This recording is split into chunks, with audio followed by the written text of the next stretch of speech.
Today, we will talk about Talva, the Tau god born from the collective consciousness of those who believe in the greater good, a young but already very powerful deity.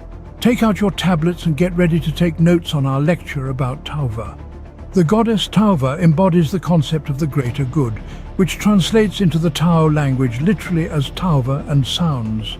This all-encompassing ideology is the principle of Tao society, which is based on a caste system and the collective advancement of all who are part of Tao society towards a brighter future.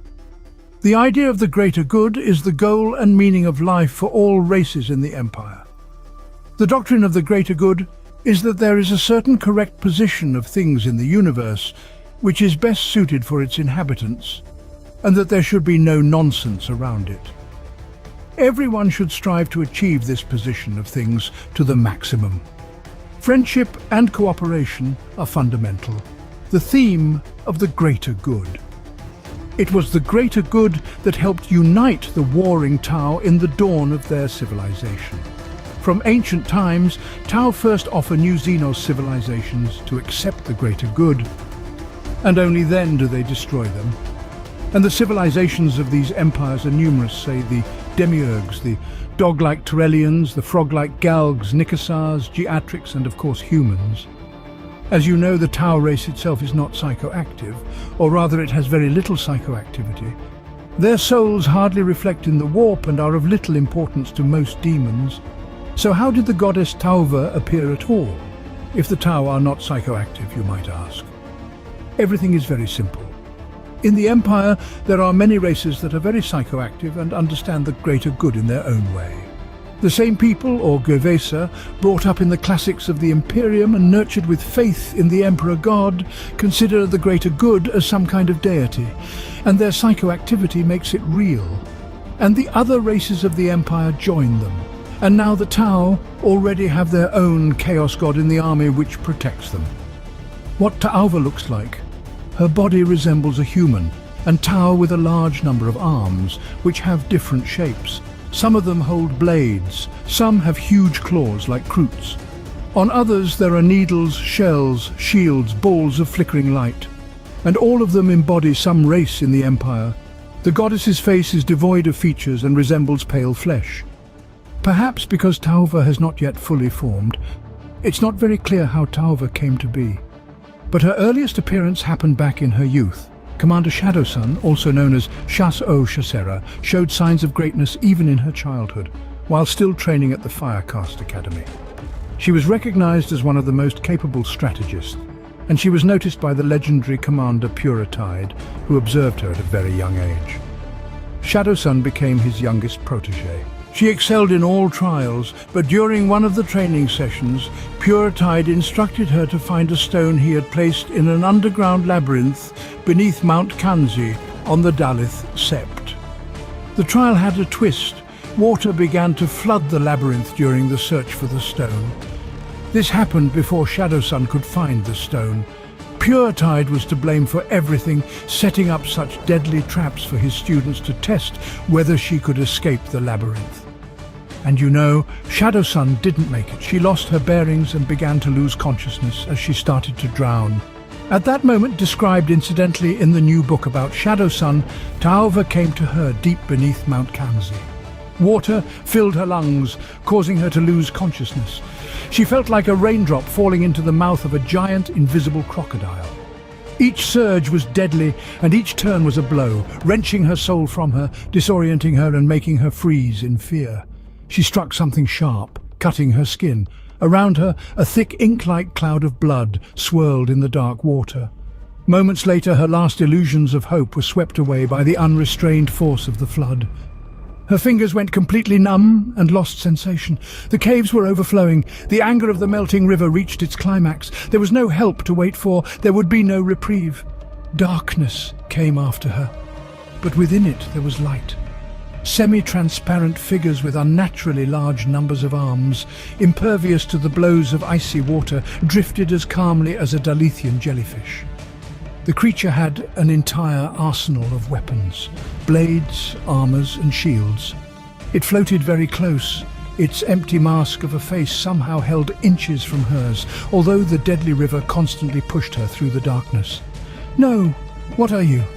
Her thoughts were so loud that she could swear she heard them.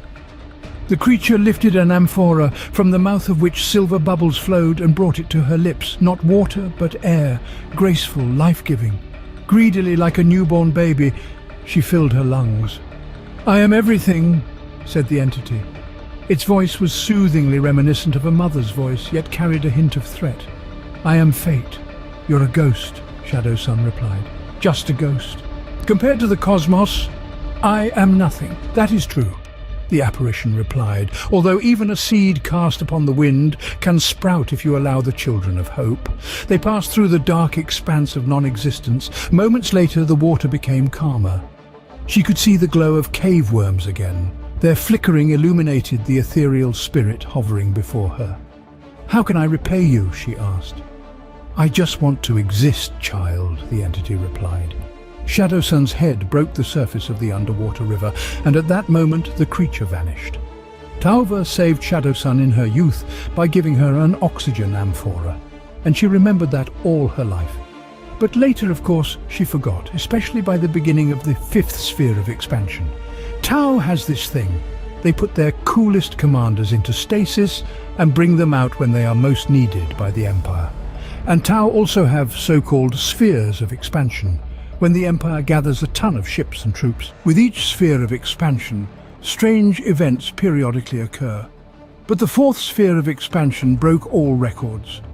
It was originally organized when the Earth-caste scientist Kabuto combined the engines of battlespheres with those of Kroot vessels and ships of the Imperium, ultimately creating Module AL-38, known as the Streamlined Flow.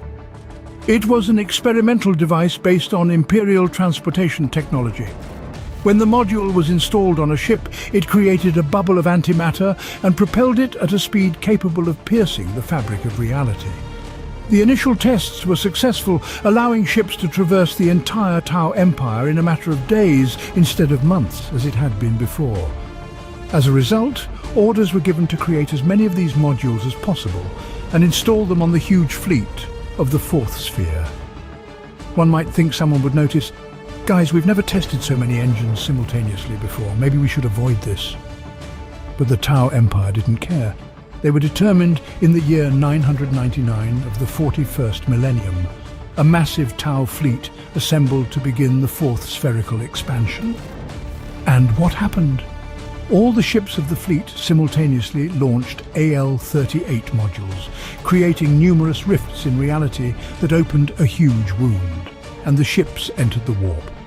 But along the way, they were attacked by terrifying demons of all kinds and began to destroy the ships. The Tau Empire decided it was a disaster and promptly forgot about them.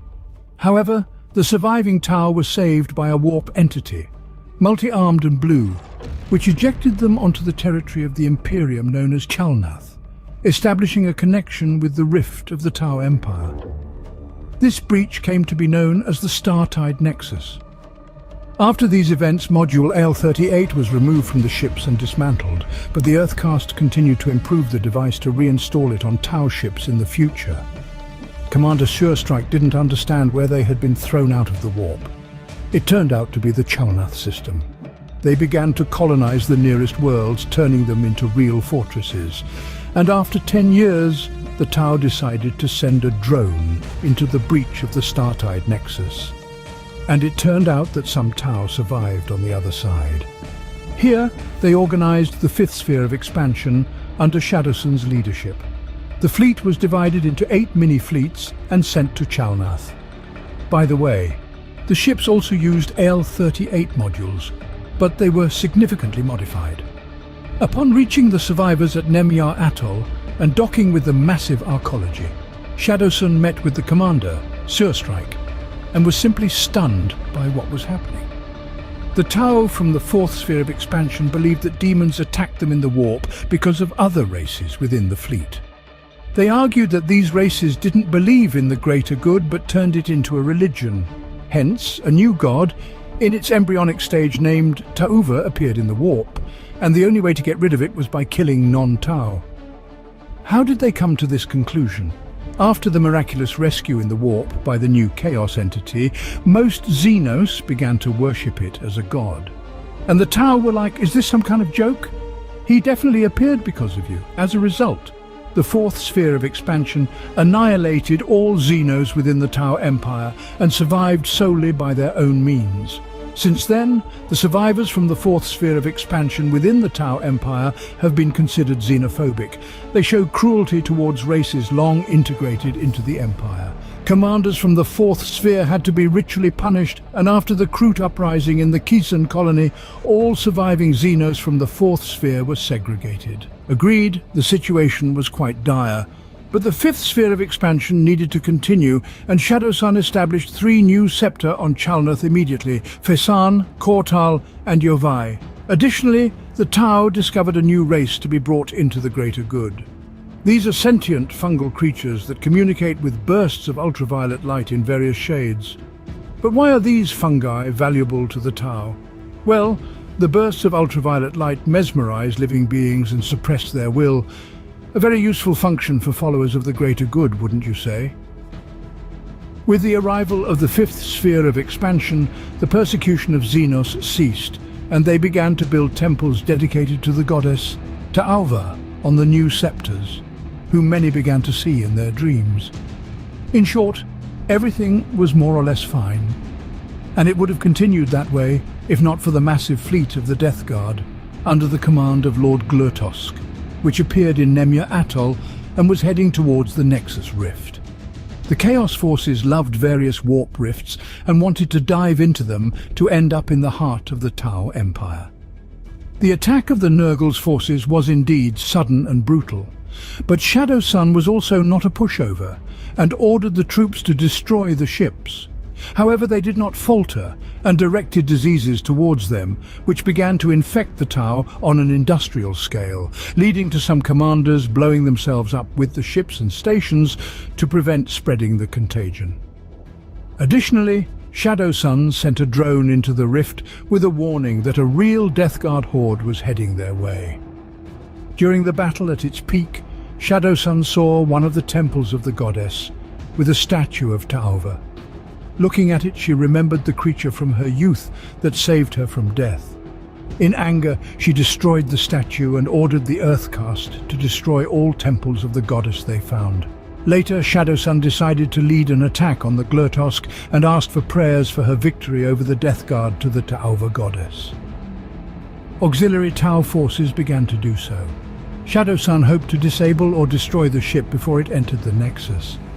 The auxiliary forces joined her during the boarding, and she saw them chanting to Talva and invoking the power of the goddess.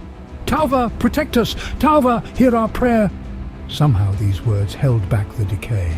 A bubble of clean air formed around the Tau soldiers. The larvae and flies recoiled from Shadowsun's troops, and Nurgle's rot retreated. Despite their bravery, the Tau Death Guard managed to escape into the Nexus, consisting of only a few ships and Lord Death Guard's flagship, while the others began to retreat. Here's the clarification. Nurgle's followers are no fools either. Their local sorcerer received a vision indicating that the Death Guard would fall into a trap. Upon entering the Nexus, Glutusk appeared obtuse, and he didn't believe his own sorcerer. However, a significant portion of the Death Guard forces did believe him, leading to a split within the Nurgle fleet. Most of the fleet followed the sorcerer's ship, while a small fleet, including the flagship, entered the Nexus and encountered Talva. On the other side of the rift, the Nurgle forces never emerged. Lord Glutusk's head was splitting open. As he grimly peered through the meters-thick glass of the flagship, there was nothing outside but the whirlpool and flickering lights. Initially, he found it somewhat beautiful, but now the glow irritated him, especially in combination with the blinding, soul-eroding headache. It left him in the most disgusting state. As it turned out, the wormhole was no different from the tides of the Empire, so familiar to him after millennia of travel. The feeling of triumph he felt upon entering the Tau's wormhole portal had almost dissipated. It had been so long since they arrived here. Wasn't traveling through wormholes supposed to be almost fleeting?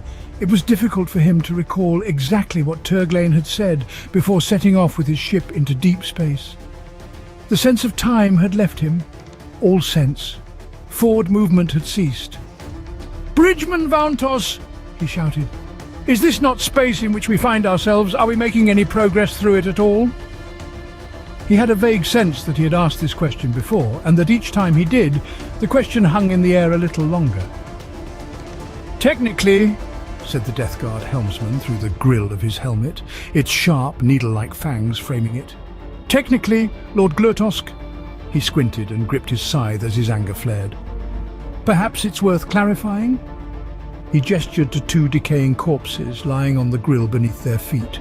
Their exposed entrails oozed with stench. "Or have you joined Vulpex and Obidiak in happy retirement?" "Our progress through this space is slowing, my lord, as if something is resisting us or holding us back. Another major loss of momentum and we'll be—" "Don't say it," Glutusk said. "Don't speak it, Helm." Nevertheless, the chilling thought blossomed in his mind like a corpse flower. Quietly, Glutusk and his legion had become lost in the empires about 10,000 years ago. It had driven them to the brink of madness, and they found themselves at the mercy of the most abominable of all cosmic forces, stuck deep in the currents of the warp, forced to endure slow entropic decay, knowing that their entire existence was meaningless. For the Death Guard, it was far worse than death in battle. It was a nightmare turned reality, the worst of all possible scenarios. His attention was drawn to a shattered fragment of glass. Glutusk picked it up, peering at the warp through the murky glass. There was something there, in the whirlpools, a colossal creature that resembled both Tau and human, but with too many arms. Some had 5 fingers, others 4, like Tau or the talons of Kroot. Most arms wielded blades, others horns of plenty, spears and shimmering discs of light. Where its face should have been, there was nothing at all, just an empty mask of pale flesh. "What are you?" Glutusk asked. The phrase, born of his bewildered mind, pierced him like lightning. "I am the goddess Talva." "No!" Glutusk yelled. "These Tau are godless, but their allies, no!" The creature drew closer, enveloping with its claws, now as long as a battleship. Lord Glutusk dropped the shard of glass and screamed until his mind shattered into pieces. "So, we have a new young chaos goddess who is still growing but has already made herself known. And faith in her is growing not by the days, but by the hours. Currently, the Tau have only 2 paths: either ignore Talva and begin to rid the Empire of all races, or fully embrace the greater good. But we must not forget about the ethereals, who consider Talva paramount and worship it as gods. The goddess herself wishes only good for her children. At least no nuances have been noticed behind her so far, and perhaps soon a civil war will begin in the ranks of the Empire, or the Tau will become even stronger than before. But from all the information we have, the ethereals will never allow the emergence of a new Xenos god.